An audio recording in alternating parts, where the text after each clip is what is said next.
നമസ്കാരം. ഋഷിപ്രോക്തം ചാനലിലെ ഇന്നത്തെ വീഡിയോയിലേക്ക് ഏവർക്കും ഹൃദ്യമായ സ്വാഗതം. ഇന്ന് പ്രേക്ഷകരുടെ ചോദ്യങ്ങളും അതിനുള്ള ഉത്തരങ്ങളുമാണ് വിഷയം. വീഡിയോകളെല്ലാം സ്ഥിരമായിട്ട് കാണുന്നവർ അനവധിയാണ്. അവരുടെ പല സംശയങ്ങൾക്കും ഞാൻ മറുപടി പല വീഡിയോകളിലൂടെ ചെയ്തിട്ടുണ്ട്. അടുത്ത കാലത്തുള്ള ഏതാനും സംശയങ്ങളുടെ പ്രേക്ഷകരുടെ ചോദ്യങ്ങൾക്കുള്ള മറുപടിയാണ് ഇന്നത്തെ വീഡിയോയിലൂടെ പ്രതിപാദിക്കുന്നത്. കമന്റുകൾക്കുള്ള മറുപടി എന്ന് വേണമെങ്കിൽ പറയാം. അത് മറ്റുള്ളവർക്കും പ്രയോജനപ്പെടുമെന്ന് വിശ്വസിച്ചുകൊണ്ട് ഇന്നത്തെ വീഡിയോയിലേക്ക് നമുക്ക് കടക്കാം. അതിന് മുന്നോടിയായിട്ട് തന്നെ ലൈക്കും ഷെയറും കമന്റും ഒക്കെ ചെയ്യുന്നവർക്ക് ആദ്യം തന്നെ നന്ദി പറയുന്നു. നിങ്ങളാണ് എന്റെ ബലം. തുടർന്നും നിങ്ങളുടെ സഹകരണം പ്രതീക്ഷിച്ചുകൊള്ളുന്നു. ചെമ്പ് ധരിക്കുന്നതിന്റെ ഗുണങ്ങളെ പറ്റിയുള്ള വീഡിയോ വളരെയധികം പേരുകൾ കണ്ടു. നല്ലൊരു വിഷയമായിരുന്നു. നല്ലൊരു അറിവ് അതിലൂടെ നിങ്ങൾക്ക് ലഭിച്ചിട്ടുണ്ടാകുമെന്ന് വിശ്വസിക്കുന്നു. വിമൽ കുമാർ എന്ന വ്യക്തി എവിടെ കിട്ടുമെന്നുള്ളത് ചോദിച്ചിട്ടുണ്ട്. തീർച്ചയായിട്ടും ആ വീഡിയോ മുഴുവനായിട്ട് കാണുക എന്ന് ഞാൻ അദ്ദേഹത്തോട് അഭ്യർത്ഥിക്കുകയാണ്. ഇഷ യോഗ സെന്ററിൽ ഓൺലൈനായിട്ടൊക്കെ അത് വാങ്ങിക്കുന്ന കാര്യം വ്യക്തമായിട്ട് ഞാൻ ആ വീഡിയോയിൽ പറഞ്ഞിട്ടുണ്ട്. പല ആധ്യാത്മിക സ്ഥലങ്ങളിലും ഇത്തരത്തിലുള്ള സാധനങ്ങൾ വിൽക്കുന്നിടത്ത് ചെമ്പ് മോതിരവും ചെമ്പ് കൊണ്ടുള്ള കടയും മറ്റും ധാരാളമായി ലഭിക്കാറുണ്ട്. മോതിരവും കമ്മലും ചെമ്പ് കടയും ബ്രേസ്ലെറ്റും ഒക്കെ ഇഷ ലൈഫിന്റെ ഓൺലൈൻ വെബ്സൈറ്റിലൂടെ നിങ്ങൾക്ക് സ്വന്തമാക്കാനായിട്ട് സാധിക്കും. വീഡിയോ മുഴുവൻ കാണാതെ കമന്റുകൾ ദയവായിട്ട് ഇടരുത് എന്നുകൂടി ഈ അവസരത്തിൽ അഭ്യർത്ഥിക്കുകയാണ്. താൻ ചെമ്പ് ഉൽപ്പന്നങ്ങൾ ഉപയോഗിക്കുന്നുണ്ട്, അതുകൊണ്ട് എല്ലാവരും ചെമ്പ് ഉപയോഗിക്കണം എന്ന് പറയുന്നതിൽ എന്ത് കാര്യം എന്ന് അരവി എന്നുള്ള ഒരു പേരുകാരൻ ചോദിച്ചിട്ടുണ്ട്. ഞാൻ ചെമ്പ് ഉൽപ്പന്നങ്ങൾ ധരിക്കുന്നുണ്ട്, അതുകൊണ്ട് എല്ലാവരും ധരിക്കണമെന്ന് ഞാൻ എന്റെ വീഡിയോയിൽ പറഞ്ഞിട്ടുണ്ടോ? അതിന്റെ പ്രയോജനങ്ങളാണ് നിങ്ങളിലേക്ക് എത്തിച്ചത്. പവിത്രൻ NK എന്നൊരു വ്യക്തി കൃത്യമായിട്ട് അതിന് മറുപടി കൊടുത്തിട്ടുണ്ട്. അരവി ഇത്തരം മണ്ടൻ ചോദ്യങ്ങൾ ചോദിക്കാതിരിക്കുക എന്ന് പറയുകയാണ്. ഋഷിപ്രോക്തങ്ങളായിട്ടുള്ള അറിവുകൾ നിങ്ങളിലേക്ക് എത്തിക്കുക എന്നുള്ളതാണ് ഞാൻ ഈ ചാനലിലൂടെ ഉദ്ദേശിക്കുന്നത്. അതിന്റെ കർത്തവ്യമാണ്. നിങ്ങൾക്ക് ആവശ്യമെങ്കിൽ അത് സ്വീകരിക്കാം, അല്ലാത്തവർക്ക് അത് പുറന്തള്ളാം. നിങ്ങൾക്ക് ഗുണകരമാകും എന്ന് പ്രതീക്ഷിച്ചുകൊണ്ടാണ് ഓരോ വീഡിയോയും ഞാൻ ചെയ്യുന്നത്. അത് ഗുണകരമാകട്ടെ എന്ന് പ്രതീക്ഷിക്കുന്നു. സ്വീകരിക്കേണ്ടവർക്ക് സ്വീകരിക്കാം, അല്ലാതുള്ളവർക്ക് അതിനെ ഒഴിവാക്കാം. ബെൻ ആന്റണി എന്നൊരു വ്യക്തി പാകിസ്ഥാനെതിരെ ഇന്ത്യയുടെ യുദ്ധം വരുന്നു എന്ന ഒരു കമന്റ് ഇട്ടിട്ടുണ്ട്. ശനി രാഹു യോഗത്തെ കുറിച്ചുള്ള വീഡിയോയിലാണ് അത് കമന്റ് പറഞ്ഞിരുന്നത്.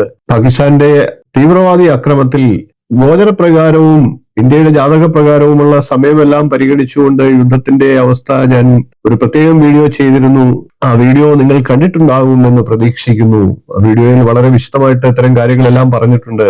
ചെമ്പ് ധരിക്കാൻ പറഞ്ഞ ഒരു വീഡിയോയുടെ താഴെ കമന്റായിട്ട് ഓഷോ വ്ലോഗിലൂടെ ചെമ്പിനും വില കൂട്ടണമല്ലേ എന്നൊരു കമന്റ് ഇട്ടിട്ടുണ്ട്. അദ്ദേഹം അത് സതുദ്ദേശത്തോടുകൂടി ഇട്ട കമന്റ് ആകാം എന്ന് തന്നെ പ്രതീക്ഷിക്കുന്നു. സ്വർണത്തെയും വെള്ളിയെയും പോലെ തന്നെ വളരെ പ്രയോജനമുള്ളതാണ് ചെമ്പും. അതിന്റെ പ്രാധാന്യത്തെ നിങ്ങളിലേക്ക് എത്തിച്ചു എന്ന് മാത്രം. എല്ലാവരും വില കൂടിയ സ്വർണത്തിന് പുറകെ പോകാതെ ഇത്തരം പ്രയോജനകരമായിട്ടുള്ള കാര്യങ്ങൾ കൂടി ഉപയോഗപ്പെടുത്തുക. ഓരോ നക്ഷത്രക്കാരെ കുറിച്ചും അറിയേണ്ടതെല്ലാം എന്നുള്ള എന്റെ വീഡിയോകൾ നിരവധി ആൾക്കാർ കാണുന്നുണ്ട്. അതിനൊക്കെ കമന്റുകളും വരാറുണ്ട്. സന്തോഷം പകരുന്നതാണ്. ഇപ്പോഴും ആ വീഡിയോ ധാരാളമായിട്ട് ആൾക്കാർ കാണുന്നു എന്നുള്ളത്. നല്ല അറിവ് നൽകാൻ ഉദ്ദേശിച്ചുകൊണ്ട് തന്നെയാണ് ആ വീഡിയോ ചെയ്തിരുന്നത്. വളരെയേറെ സമയം ചെയ്തെടുത്തിട്ടാണ്. രണ്ടാം ഭാഗവും ഏതാണ്ട് പൂർത്തിയായിക്കൊണ്ടിരിക്കുകയാണ്. പൂരിട്ടാതി, ഉത്രട്ടാതി, രേവതി എന്നീ 3 നക്ഷത്രക്കാരുടെ രണ്ടാം ഭാഗത്തിലുള്ള ആ വീഡിയോ ബാക്കിയുണ്ട്. അതും ഏതാനും നാളുകൾക്കുള്ളിൽ തന്നെ ഞാൻ പൂർത്തിയാക്കി നിങ്ങൾക്കായിട്ട് അവതരിപ്പിക്കുന്നതാണ്. ഇതുവരെ ഓരോ നക്ഷത്രക്കാരെ കുറിച്ചും അറിയേണ്ടതെല്ലാം എന്നുള്ള ഇതുവരെ ആരും പറയാത്ത കഥകൾ എന്നുള്ള എന്റെ വീഡിയോ കണ്ടിട്ടില്ലാത്തവരാണെങ്കിൽ കാണുക. അത് നിങ്ങൾക്ക് നിങ്ങളുടെ നക്ഷത്രത്തെക്കുറിച്ചും നിങ്ങളുടെ വേണ്ടപ്പെട്ടവരുടെ നക്ഷത്രത്തെക്കുറിച്ചും ഒക്കെ വളരെ നല്ല അറിവുകൾ പകരും. ശനി രാഹു യോഗത്തിന്റെ ദോഷഫലങ്ങൾ പറഞ്ഞുകൊണ്ടുള്ള ഒരു വീഡിയോയിൽ അനിഴ നക്ഷത്രക്കാർക്ക് കണ്ടകശനിയാണോ എന്നൊക്കെ ചോദിച്ചുകൊണ്ട് കമന്റുകൾ ചെയ്തിരുന്നു. അതിൽ കണ്ടകശനിക്ക് തുല്യമായിട്ടുള്ള 5ലെ ശനിയാണ് എന്നാണ് പറഞ്ഞത്. വീഡിയോ വ്യക്തമായിട്ട് കേൾക്കുക. പലരും അവിടെ ഇവിടെയും ഒക്കെ ആയിട്ട് ഓടിച്ചിട്ടാണ് വീഡിയോകൾ കാണുന്നത് എന്ന് കമന്റുകളിലൂടെ എനിക്ക് മനസ്സിലാകുന്നുണ്ട്. അനിഴ നക്ഷത്രക്കാർക്ക് മറ്റൊരു ചാനലിൽ നല്ല ഫലമാണ് പറഞ്ഞത് എന്നാണ് പറയുന്നത്. അതേപോലെ തന്നെ പൂയൻ നക്ഷത്രക്കാർക്ക് നല്ല ഫലമാണ് എന്നാണ് പറഞ്ഞിരിക്കുന്നത് എന്നാണ് ആ കമന്റിലൂടെ ഉദ്ദേശിക്കുന്നത്. 5ലെ ശനിയും ഭാഗ്യസ്ഥാനത്തെ ചൊവ്വയുടെ പൂയൻ നക്ഷത്രത്തിലുള്ള സ്ഥിതിയും ഒക്കെ എന്ത് നല്ല സമയമാണ് ഈ 2 നക്ഷത്രക്കാർക്ക് നൽകാൻ പോകുന്നത് എന്നാണ് എനിക്ക് മനസ്സിലാകാത്തത്. ആ ചാനലിൽ പറഞ്ഞ രീതിയിൽ നിങ്ങൾക്ക് നല്ല സമയം ലഭിക്കുന്നുവെങ്കിൽ നിങ്ങൾക്ക് ലഭിക്കട്ടെ എന്ന് ആശംസിക്കുന്നു. സുഭാഷ് എന്ന വ്യക്തി ചെമ്പ് കട ധരിച്ചതിന്റെ സന്തോഷം പ്രകടിപ്പിച്ചിട്ടുണ്ട്.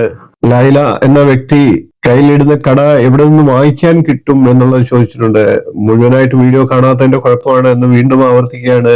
ഇഷ യോഗ സെന്ററിന്റെ ഓൺലൈൻ ഇഷ ലൈഫിൽ കിട്ടുന്നതാണ്. രേഖ വിനോദ് ചോദിച്ചിട്ടുള്ളത് മത്സ്യമാംസാദികൾ കഴിച്ചുകൊണ്ട് രുദ്രാക്ഷം ധരിക്കാമോ എന്നുള്ളതാണ്. പല വീഡിയോയിലും ഞാൻ അത് പറഞ്ഞിട്ടുള്ളതാണ്. നിങ്ങൾ മത്സ്യമാംസാദികൾ കഴിക്കുന്നതൊന്നും രുദ്രാക്ഷത്തെ ബാധിക്കില്ല. രുദ്രാക്ഷം ധരിച്ചുകൊണ്ട് മത്സ്യമാംസാദികൾ കഴിച്ചുകൊണ്ട് കുഴപ്പമൊന്നുമില്ല, അത് ഗുണപ്രദമാണ്. അതിൽ നിന്നുള്ള ദൂഷ്യഫലങ്ങളെ പോലും രുദ്രാക്ഷധാരണം നിങ്ങൾക്ക് സഹായം ചെയ്യും. ദീക്ഷിത വശ്യമന്ത്രത്തിന്റെ ഒരു സംശയം ചോദിച്ചിട്ടുണ്ട്. കാണാതെ പഠിച്ചു ചൊല്ലണമോ നോക്കി വായിച്ചാൽ മതിയോ എന്നുള്ളതാണ്. കാണാതെയാണെങ്കിലും നോക്കി വായിച്ചാലും അത് തെറ്റുകൂടാതെ ചൊല്ലുക എന്നുള്ളതാണ് പ്രധാനം. കന്നിമൂലയിലെ വിശേഷങ്ങളെ കുറിച്ച് പറഞ്ഞൊരു വീഡിയോയിൽ ടോയ്ലറ്റും സെപ്റ്റി ടാങ്കും ഉണ്ട് എന്ന് പറഞ്ഞിട്ടുണ്ട്. എന്താണ് പരിഹാരം എന്ന് ചോദിച്ചിട്ടുണ്ട്. അത് ചാനലിലൂടെ പറയുക ബുദ്ധിമുട്ടാണ്. ഒരു വാസ്തു വിദഗ്ധനെ നേരിട്ട് കാണിച്ച് അതിനുള്ള പരിഹാരം ചെയ്യുക. രുദ്രാക്ഷം, കരിങ്ങാലിമാല എന്നിവയൊക്കെ എവിടെ ലഭിക്കും എന്നുള്ളത് ചോദിച്ചിട്ടുണ്ട്. അതൊക്കെ അതാത് വീഡിയോകളിൽ തന്നെ വ്യക്തമായിട്ട് പറഞ്ഞിട്ടുണ്ട്. ആ വീഡിയോകൾ മുഴുവനായിട്ട് കാണുക. കരിങ്ങാലിമാല സ്ത്രീകൾ ഉപയോഗിക്കാമോ എന്ന് ചോദിച്ചിട്ടുണ്ട്. ധൈര്യമായിട്ട് ഉപയോഗിക്കാം, ഗുണങ്ങൾ കിട്ടുന്നതാണ്. കുമാരൻ എന്നൊരു വ്യക്തി സംസാരത്തിലെ വേഗത കുറയ്ക്കാൻ ആവശ്യപ്പെട്ടിട്ടുണ്ട്. തീർച്ചയായിട്ടും അത് ശ്രമിക്കുന്നതാണ്. വീഡിയോയുടെ ദൈർഘ്യം കുറയ്ക്കുന്നതിന് വേണ്ടിയിട്ടാണ് അല്പം വേഗത കൂട്ടി സംസാരിക്കുന്നത്. എന്നിരുന്നാലും നിങ്ങൾക്ക് വ്യക്തമാകുന്ന രീതിയിൽ പറയാൻ ശ്രമിക്കുന്നുണ്ട്. അത് തുടർന്നും ശ്രദ്ധിക്കുന്നതാണ്. പ്രേക്ഷകരുടെ ചോദ്യങ്ങൾക്കുള്ള മറുപടി ഇനിയും തുടർന്നും ഞാൻ വീഡിയോകളായിട്ട് അവതരിപ്പിക്കുന്നുണ്ട്. നിങ്ങൾക്കത് പ്രയോജനപ്പെടും എന്ന് വിശ്വസിച്ചുകൊണ്ട് ഇന്നത്തെ വീഡിയോ നിർത്തുന്നു. വീഡിയോ ഇഷ്ടപ്പെട്ടുവെങ്കിൽ ഒന്ന് ലൈക്ക് ചെയ്യുക, ഷെയർ ചെയ്യുക, ചാനൽ ഒന്ന് സബ്സ്ക്രൈബ് ചെയ്യുക, നിങ്ങളുടെ അഭിപ്രായം കമന്റായിട്ട് അറിയിക്കുക. ഇനിയും നല്ല നല്ല വിഷയങ്ങളുമായി നമുക്ക് വീണ്ടും കാണാം. നന്ദി, നമസ്കാരം, ശുഭദിനം.